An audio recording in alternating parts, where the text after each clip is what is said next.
They say it like it's a small thing, almost casual, not loud, not dramatic, just a sentence that lands and doesn't move.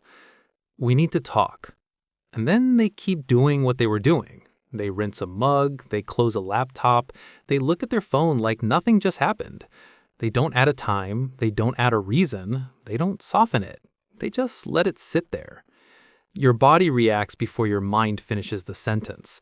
A slight tightening under the ribs, a dry click in the throat. The strange impulse to reply with something simple, like sure, even though nothing feels simple anymore. You watch their face for a clue you're not allowed to ask for. Their eyes don't help. Their mouth stays neutral. Their posture doesn't announce anything. It's like they delivered a package and walked away from the door. For a second, you consider acting as if you didn't hear it. You imagine letting the words fall to the floor and stepping over them. But you already picked them up. They're already in your hands. You say, okay, or you nod, or you make a sound that is supposed to mean agreement. It comes out with a careful smoothness that surprises you, like you practiced it. The rest of the day continues in normal clothing, normal sentences, normal tasks, but everything now has a second layer, like transparent plastic stretched over it. You answer an email and notice how polite your fingers are. You read a message twice because the first reading feels unreal. You do a small chore slowly, as if slowness could prevent the moment from arriving. You try to remember what the last conversation was. You inventory the last 24 hours like a detective who doesn't know what the crime is. A look, a pause, a joke that didn't land, a tone you used without thinking. Your mind starts producing possibilities, the way a sink produces water when you turn the handle. Effortless, continuous, not always wanted. Maybe it's about something you did. Maybe it's about something you didn't do. Maybe it's nothing, and that possibility feels like the cruelest one, because it means you're reacting to a shadow you created yourself. You notice you're listening for footsteps, for the sound of them entering the room, for a change in their breathing, for the smallest sign that the sentence is still active. You watch the clock without reading it. Time becomes a material, thick, sticky, something you have to push through.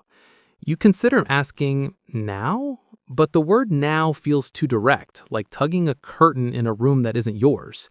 You consider asking, is everything okay? But that sounds like begging for the ending before the story starts.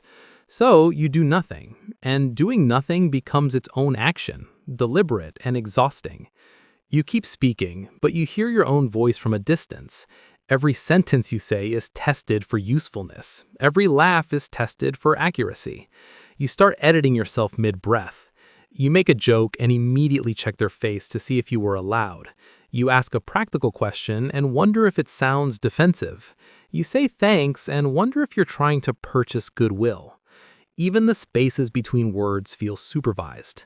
At some point, you realize you're not only waiting to talk, you're waiting to find out what version of you will be addressed when the talk finally happens.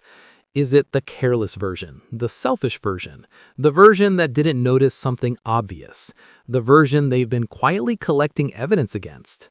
Or is it the version you don't recognize, the one they invented from a misunderstanding, the one that meant harm where there was none, the one you'd have to argue against with facts that won't matter? The hardest part is that you can't prepare for a conversation that hasn't chosen a subject. Preparation needs a shape. This has no edges. So you prepare for everything, which is another way of preparing for nothing. Your memory turns selective. It highlights moments that suddenly look suspicious. A late reply, a sigh, a distracted glance. You pull them forward and hold them up to the light, trying to see if they cast the right shadow. Sometimes you catch yourself rehearsing lines, not speeches, tiny fragments. I didn't mean it like that. I thought you were okay with it. I'm sorry. Each one feels both too much and not enough. You imagine their face when you say the wrong thing. You imagine the small shift in their mouth, the brief widening of their eyes, the sentence that ends it, the sentence that continues it.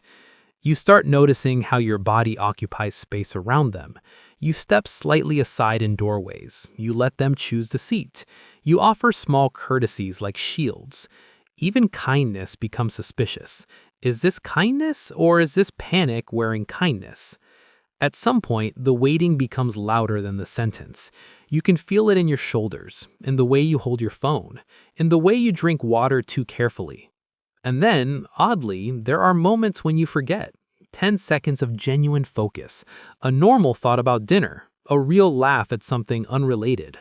The forgetting feels almost offensive, like evidence that you can live without the answer, like proof that your mind can betray your own urgency.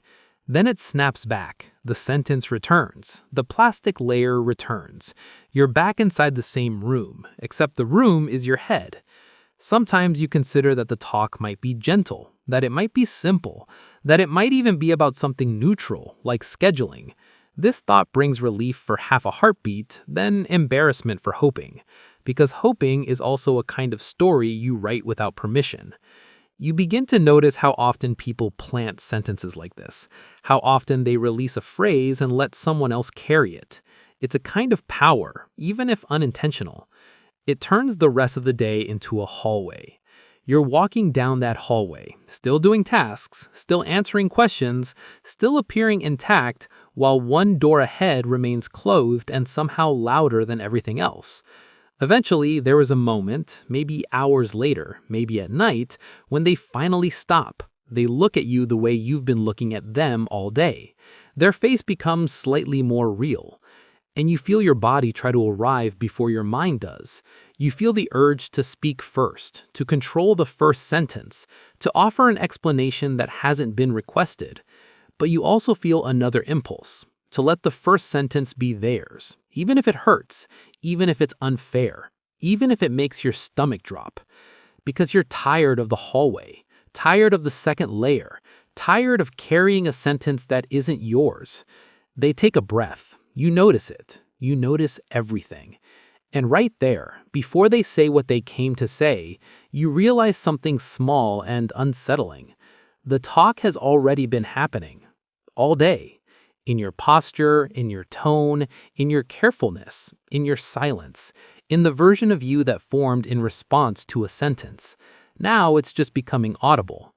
They begin and you feel the day tilt. Not into clarity, not into resolution, just into the next room, where you finally get to see what the sentence meant. And even as the words start arriving, part of you is still listening for a different thing entirely.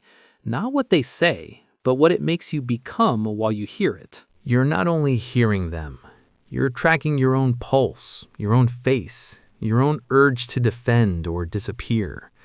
Their tone matters as much as the content, because tone is where you first heard danger earlier today.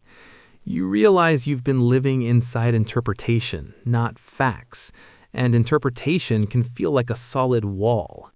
When the first clear sentence finally arrives, it doesn't erase the waiting. It only explains what the waiting shaped. You notice how quickly you became careful, and how carefulness can look like guilt from the outside.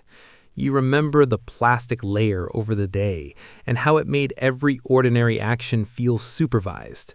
The talk continues, but your attention keeps splitting. Their words in front, your reaction behind, both running at once.